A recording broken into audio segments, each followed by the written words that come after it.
Good morning students. आज हम discuss करेंगे कि कोई मीट्रिक स्पेस क्या होता है। कोई भी स्पेस यदि अपन को दिया हुआ है, कोई भी सेट अपन को दिया हुआ है, तो वो स्पेस मीट्रिक स्पेस बनता है। तो मीट्रिक स्पेस कब बनेगा और उस पर आधारित कुछ यदि प्रॉब्लम्स अपन करना चाहेंगे तो वो कैसे प्रूव करेंगे कि कोई भी स्पेस अपन को दिया हुआ है वो मीट्रिक स्पेस होगा। तो इसके पहले अपन ये डिस्कस करेंगे कि मीट्रिक क्या होती है या मीट्रिक स्पेस क्या होता है। उसके लिए अपन ये देखें कि मान लीजिए कोई एक सेट दिया हुआ है, एक्स नॉन वाइड सेट अपन को दे रखा है एक्स, और उस एक्स में कोई परिभाषित अपने को एक फंक्शन दिया हुआ है, एक मैपिंग दिया हुआ है डी। तो एक्स कॉमा डी जिसको अपन एल्जेब्रिक स्ट्रक्चर कहते हैं, ये एल्जेब्रिक स्ट्रक्चर मीट्रिक स्पेस बनती है। वो मीट्रिक स्पेस कब बनती है? जब वो कुछ प्रॉपर्टीज, सर्टेन प्रॉपर्टीज है, उन सर्टेन प्रॉपर्टीज का पालन करता है।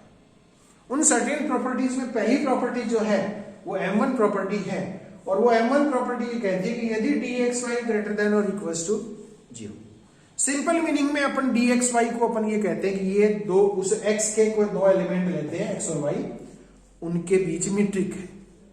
सिंपल मीनिंग में इस मीट्रिक को अपन डिस्टेंस भी बोल सकते हैं, उन दोनों के बीच में दूरी भी बोल सकते हैं। तो दो पॉइंट्स x और y के बीच में जो मीट्रिक है, यानी वो x और y के बीच में डिस्टेंस है। तो M1 प्रॉपर्टी ये कहती है कि dxy is always greater than और इक्वल्स टू 0, यानी किसी भी सेट के दो पॉइंट्स के बीच में जो मीट्रिक है या जो डिस्टेंस है, that distance will always greater than और इक्वल्स टू 0। ये M1 प्रॉपर्टी कहलाता है। M2 प्रॉपर्टी ये कहता है यदि किसी सेट x के दो एलिमेंट्स x और y आप लेते हैं, तो उन x और y के लिए यदि dxy का मान 0 है तो इसका मतलब यह होगा x is equals to y होगा, और यदि x is equals to y है तो उनके बीच में मीट्रिक dxy है, उसका मान 0 होगा। ये M2 प्रॉपर्टी कहते हैं। इसका मीनिंग क्या हुआ? इसका मीनिंग ये हुआ कि यदि किसी सेट के दो एलिमेंट x और y लेते हैं, उनके बीच मीट्रिक का मान 0, यानी उनके बीच यदि डिस्टेंस 0 है, वो तभी होगा जब दोनों पॉइंट आपस में बराबर हो। यानी दोनों पॉइंट यदि कॉन्सिडेंटल हो जाएं, संपाती हो जाते हैं, तब उनके बीच की डिस्टेंस 0 होगी। तो यदि डिस्टेंस 0 है तो दोनों पॉइंट कॉन्सिडेंटल होंगे, और यदि दोनों पॉइंट कॉन्सिडेंटल है तो उनके बीच डिस्टेंस जो है वो 0 के बराबर होगी। ये M2 प्रॉपर्टी कहती है। M3 प्रॉपर्टी ये कहती है कि dxy is equal to dyx है, यानी यदि किसी सेट के दो एलिमेंट्स x और y लेते हैं तो उनके बीच मीट्रिक जो है वो उनके ऑर्डर पे डिपेंड नहीं करती है, यानी x और y के बीच की जो मीट्रिक है वही होगी जो y और x के बीच में मीट्रिक है। इसको अपन सिमेट्रिक प्रॉपर्टी भी कहते हैं, यानी मीट्रिक जो है वो सिमेट्रिक होती है, dyx और dxy की वैल्यू हमेशा बराबर होती है। ये M3 प्रॉपर्टी कहलाती है। M4 प्रॉपर्टी कहती है कि dxy यदि दो पॉइंट अपन x और y और तीसरा पॉइंट z लेते हैं, तो ये कहता है dxy is always less than और equals to dxz plus dzy। इसको अपन ट्रायंगल प्रॉपर्टी के नाम से भी जानते हैं। क्यों जानते हैं?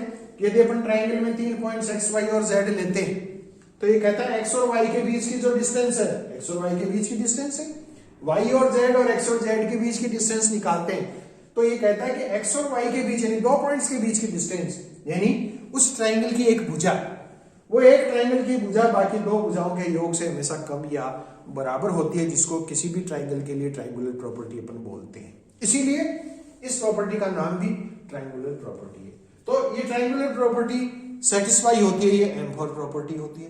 तो यदि किसी सेट X में कोई मैपिंग परिभाषित अपना D, और वो D यदि M1 से लेकर के M4 तक की प्रॉपर्टीज को सेटिस्फाई करता है, तो ऐसा X और D लेकर के जो एल्जेब्रिक स्ट्रक्चर बनता है वो एल्जेब्रिक स्ट्रक्चर मीट्रिक स्पेस कहलाता है। तो ये मीट्रिक स्पेस की डेफिनेशन होती है।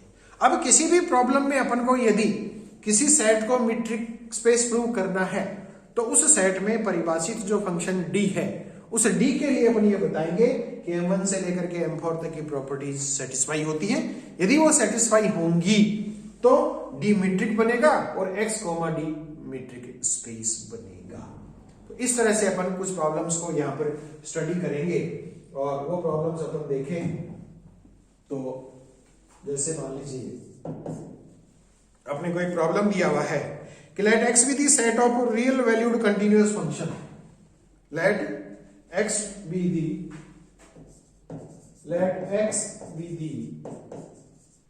set of all real valued bounded functions. Let x be the set of real valued bounded and continuous functions rather. Continuous functions defined on the closed interval AB. Defined on 0, 1 and DFZ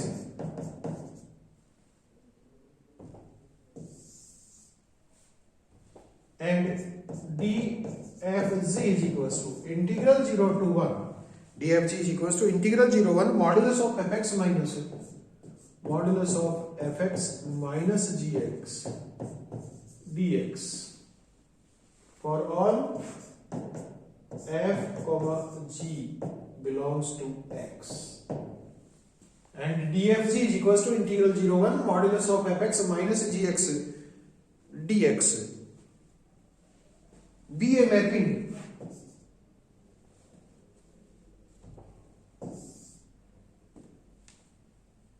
defined on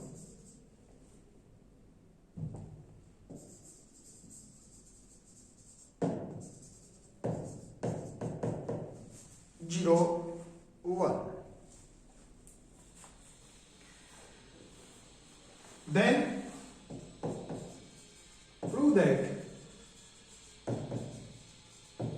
x comma d is a metric space. Let x be the set of all real valued bounded continuous functions defined on the closed interval 0, 1, and dfg is equals to integral 0 to 1 modulus of fx minus gx dx for all f and z belongs to x defined on 0, 1. Then prove that xd is a metric space. xd is a metric space means we have to prove that d, which is defined on the interval defined on the set x, is metric, or d will satisfy the properties m1 to m4. So the solution of the problem, start with the definition dfz. Here the m1 property, here we have given that dfz is equals to integral 0 to 1 modulus of fx minus gx dx for all f and z belongs to x. अपन ये जानते हैं कि f और g यहां पर real valued bounded continuous function दिए हुए। जब real valued bounded continuous functions दिए हुए हैं तो modulus of fx minus gx भी रियल वैल्यूड बाउंडेड फंक्शंस होंगे, और चूंकि मॉडुलस है तो मॉडुलस ऑलवेज ग्रेटर देन और इक्वल्स टू 0 होगा। इक्वल्स टू 0 तब होगा जब fx और gx आपस में बराबर हो, और चूंकि लिमिट्स इसकी 0 से 1 है इसलिए ये हमेशा ही ग्रेटर देन और इक्वल्स टू 0 होगा। So this is always greater than और equals to 0 for all x belongs to 0, 1। ये अपन जानते हैं कि m1 प्रॉपर्टी होती है। m2 प्रॉपर्टी यहां पर अपन ले, m2 प्रॉपर्टी ये कहती है कि यदि dfg 0 है, dfg 0 है, इसका मतलब integral 0 to 1 modulus of fx minus gx dx is equals to 0। ये अपन को दिया हुआ। यहां पर अपन जानते हैं कि इंटीग्रेंड जो इसका दे रखा है वो पॉजिटिव है। Modulus of fx minus gx is, जो कि मॉडुलस है इसलिए ग्रेटर देन और इक्वल्स टू 0, ये पॉजिटिव है, और इसकी लिमिट्स 0 से 1 है। इसके लिमिट्स 0 के बराबर है, इसका इंटीग्रेंड जो है वो पॉजिटिव है, और इसकी वैल्यू जो आ रही है वो इंटीग्रल की वैल्यू 0 के बराबर आती है। तो ये इंटीग्रल 0 के बराबर है, चूंकि इंटीग्रेंड पॉजिटिव है तो ये तभी संभव है जब इसका इंटीग्रेंड की वैल्यू भी 0 के बराबर होगी।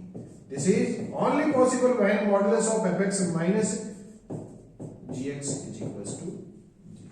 और यदि ये 0 के बराबर है, इसका मतलब fx minus gx is equal to 0। और यदि ऐसा है, इसका मतलब fx is equal to gx होगा, fx is equal to gx।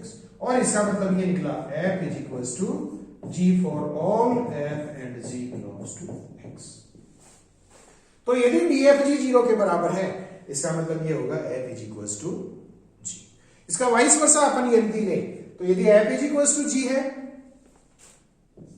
तो fx is equal to gx होगा for all x belongs to 0।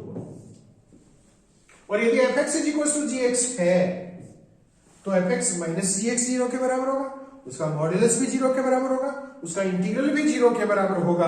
और यदि इंटीग्रल 0 के बराबर है, इसका मतलब dfg का मान 0 के बराबर होगा। और ये प्रॉपर्टी अपन जानते हैं कौन सी है, M2 प्रॉपर्टी।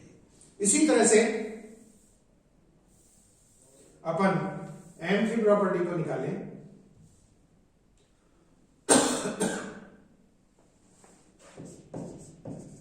तो M3 प्रॉपर्टी अपन लें कि dfg की वैल्यू क्या है, dfg is equals to integral 0 to 1 modulus of fx minus gx dx for all f and g belongs to x।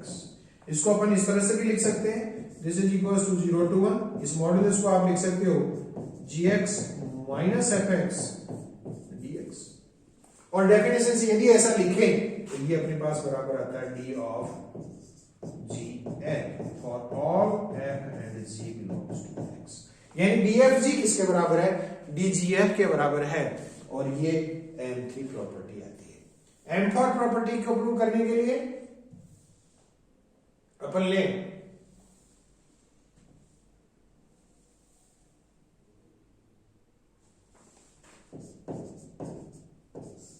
मान लेते हैं f, z और h x के 3 एलिमेंट्स हैं। तो modulus of fx minus gx यदि अपन निकालें, इसमें hx यदि जोड़ दें अपन, तो ये आ जाएगा modulus of fx minus hx plus hx minus gx। ये अपन जानते हैं, इसको इन दो को साथ में लें, इन दो को साथ में लें तो ये आएगा लेस देन और equals to modulus of fx minus hx plus modulus of hx minus gx।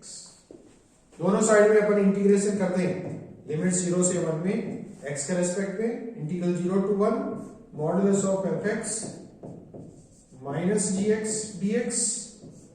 This is less than or equals to integral 0 to 1 modulus of fx minus hx dx plus integral 0 to 1 modulus of hx minus gx dx। जो definition अपन को metric दे रखी है उसके मुताबिक ये पहला वाला तो अपने पास होगा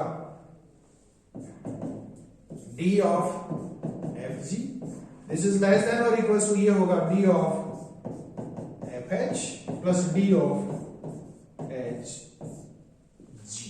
और ये अपन जानते हैं कौन सी प्रॉपर्टी है, ये M4 प्रॉपर्टी है जिसको अपन ट्रायंगुलर प्रॉपर्टी कहते हैं। तो ये M1 से लेकर के M4 तक की प्रॉपर्टीज D के लिए सेटिस्फाई होती है। दिस मींस D सेटिस्फाइज और DFG satisfies properties M1 to